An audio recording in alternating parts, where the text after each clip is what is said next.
From the Home Slice News Center, this is the Daily Slice for Tuesday, May 28th of 2024. I'm Amy Rose, and this is what's going on.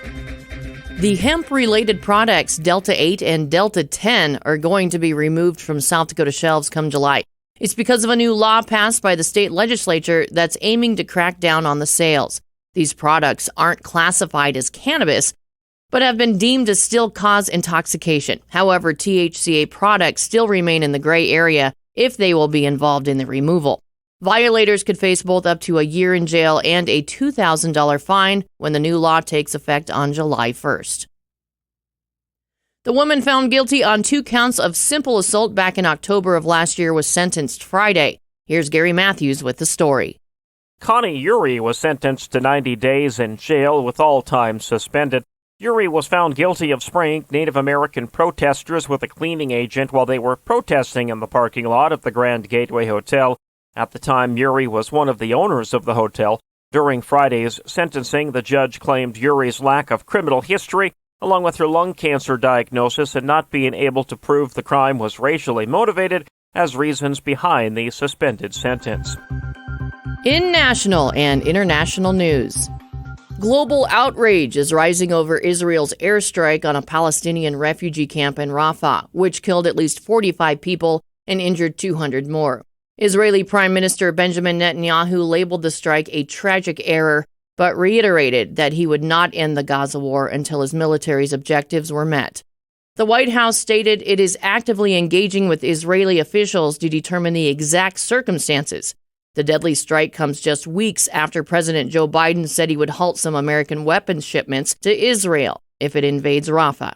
Israeli bombings in other parts of Gaza also killed at least 6 people today, according to a Palestinian news agency.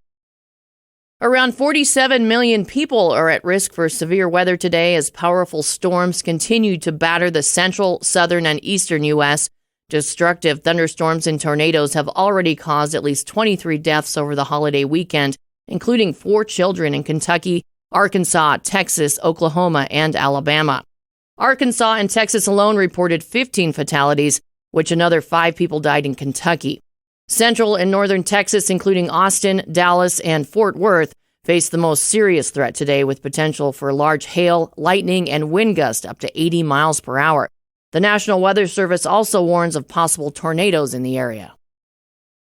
Thousands of people have been ordered to evacuate Papua New Guinea after a massive landslide last week. Up to 2,000 people are feared buried in the disaster that struck the monstrous Inga region on Friday.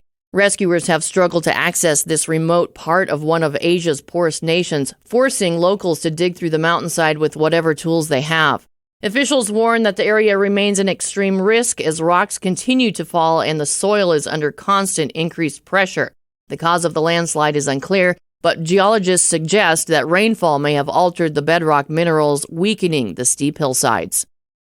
Your weather forecast from the Home Slice Weather Center today. Partly cloudy skies with a high of 78, your overnight 54. That was your Daily Slice for Tuesday, May 28th of 2024. The Daily Slice is a production of Home Slice Media Group, hosted by Amy Rose with Gary Matthews, executive producer Mark Houston, engineered by Chris Jacquez. I'm Amy Rose. Have a great day.